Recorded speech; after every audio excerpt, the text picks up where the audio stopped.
سادات و غیر سادات قافلہ نکل کے ایک ایسی منزل پہ آیا جہاں پہ آ کے حسین نے قافلے کو روکا۔ قافلہ رو کے حسین روتے روتے ایک ٹیلے کے پیچھے چلے۔ کافی دیر تک عالیہ نے دیکھا کہ حسین واپس نہیں آئے۔ بی کی آواز ہے، اما فضا، جی شہزادی، عباس کو بلاؤ۔ جناب عباس ہے، جی بی بی عباس میرا حسین کہاں ہے؟ بی ابھی قافلے سے نکل کے اس ٹیلے کے پیچھے گئے ہیں حسین۔ عباس جا پتہ کر کے میرا حسین کہاں ہے؟ بولا عباس نے حسین کے گھوڑے کے قدموں کے پیچھے اپنے گھوڑے کے قدم چلائے۔ کتابیں لکھتی ہے ٹیلے کے پیچھے حسین سر سے امامہ اتار کے زمین پہ بیٹھے رو رہے تھے۔ یوں عباس کو آتے دیکھا، سخی نے جلدی سے امامہ اپنے سر پہ رکھا۔ حسین اٹھنے لگے تھے، یہاں عباس کے دونوں ہاتھ حسین کے قدموں پہ آئے۔ جب عباس نے رو کے کہا نا، تجھے تیری ماں کے پہلو کا واسطہ، مجھے صرف اتنا بتا، تجھے اس صحرا میں، تجھے اس ریگستان میں کس نے رلایا؟ حسین رو کے کہتے، عباس میں تجھے اس لیے نہیں بتا رہا، عباس میں ہوں بابے کے صبر کا وارث، تو ہے بابے کے جلال کا وارث۔ عباس میں نے صبر کر لیا، تو کرے گا؟ منظر بھائی اتنا جملہ کہنا تھا، سخی عباس تڑپے تڑپ کے رو کے عباس نے یوں ہاتھ جوڑ کے حسین سے کہا، مجھے صرف اتنا بتا، میں نے صبر کرنے کتنے ہیں؟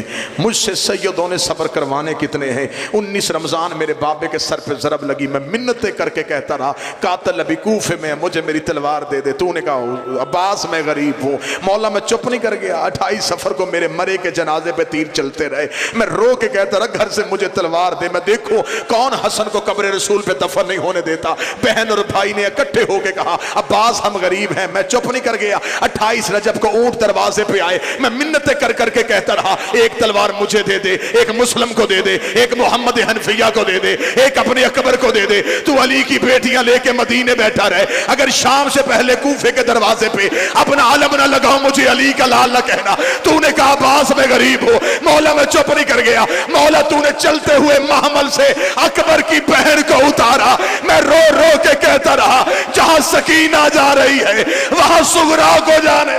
تو نے کہا عباس میں غریب۔ مولا میں چپ نہیں کر گیا، مولا کتنے صبر کروانے؟ خیر رو کے کہتے عباس میرا لال حوصلہ، عباس ابھی تو بڑے صبر کرنے ہیں۔ عباس کی آنکھیں نہیں یوں ہیں ایسے بادل برس رہے ہیں، ساڑی آنسوؤں سے بھر گئی، سسکیاں لے کے رونے لگے۔ میں نے یوں سخی عباس کو سینے سے لگایا، عباس حوصلہ، عباس حوصلہ، عباس میں تجھے بتا دوں گا۔ نہیں مولا مجھے بتا، آپ کیوں روئے تھے؟ عباس اتنا کیوں بار بار پوچھ رہا ہے؟ عباس رو کہتے میری مجبوری ہے مولا، آپ کو عالیہ نے بلایا ہے، ابھی آپ عالیہ کے محمل کے قریب جائیں گے، علی کی بیٹی تیری آنکھیں دیکھے گی، اگر تیری آنکھ آنسو زینب کو نظر آ گیا، زینب نے مجھے بلا کے پوچھ لیا، عباس تو بھی زندہ رہا، حسین بھی روتا رہا۔ مولا میں کیا جواب دوں گا؟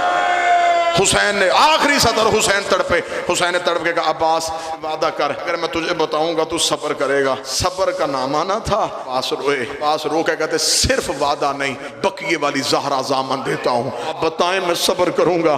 اتنا جملہ کہنا، سرکار میں آپ کی نظر جملہ کرنے لگا، اتنا جملہ کہنا تھا۔ یا حسین نے رو کے کہا عباس اب ذرا میری 2 انگلیوں کے درمیان دیکھ۔ عباس نے 2 انگلیوں کے درمیان دیکھا، کہتے مولا کوئی دارالعمارہ کی چھت ہے، کوئی غریب مسافر ہے، اس کے ابرو کٹے ہوئے ہیں، مولا اس کی گردن میں ننگی تلوار ہے، مولا کبھی وہ مدینے کو دیکھتا ہے، کبھی وہ نجف کو دیکھتا ہے۔ حسین کی آواز آئی، عباس پہچان یہ کون ہے؟ عباس نے حسرت کے ہاتھ ملے، عباس کی آواز آئی، ہے مولا کہیں میری رقیہ تو نہیں اجڑ گئی؟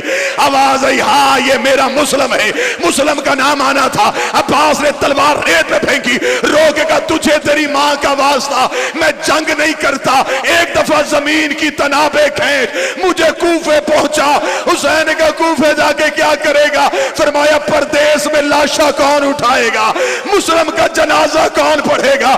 آواز آئی اب ذرا زمین پہ دیکھ۔ عباس کی آواز آئی، مولا انگلیاں ہٹا لے، ایک کالے برقے والی بی بی ہے جس کا پہلو پہ ہاتھ ہے، دارالعمارہ کے نیچے اپنی چادر پھیلا کے رو کے کہہ رہی ہے، آؤ میرے غریب کا وکیل بیٹا، آؤ میرا کربلا کا پہلا شہید۔